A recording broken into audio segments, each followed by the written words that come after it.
তো বন্ধুরা প্রথমে এই ভিডিওটা দেখো, দেন এর ফানি কমেন্ট পড়বো। So let's go. তুই তো অনেক প্রোটেস্ট করতে পারতিস, থাপ্পড় মারবি তো গিয়ে, মাথা মোটা নাকি? দীঘায় আমরা ঘুরতে এসেছিলাম, চান করতে নেমেছি, মানে সবে চান করতে নেমেছি আর একটু দূরে গেছি, আমি আর মা একা একা গেছি। সৌরভকে বলেছিলাম তুই ভিডিও করবি। কি হয়েছে? চান করতে গেছি, ওখানে কিছু ছেলে ছিল, ঠিক আছে, ছেলেগুলো কি করছে, যখন বড় ঢেউগুলো আসছে, মানে মাথার উপর দিয়ে যে ঢেউগুলো যায় ওরকম ঢেউ আসছে, ছেলেগুলো না গায়ে এসে মানে গায়ের মধ্যে এসে হাত দিচ্ছে।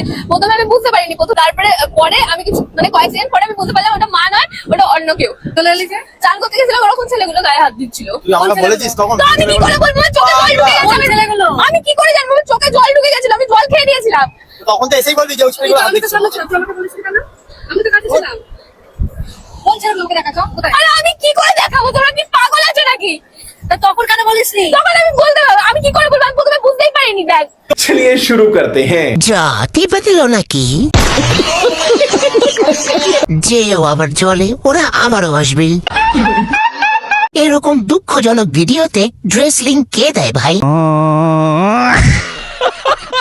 তুমি কিছুই বুঝো না, নেকু পশু একটা। কেন তোর ভেড়াটা কোথায় ছিল ব্যা?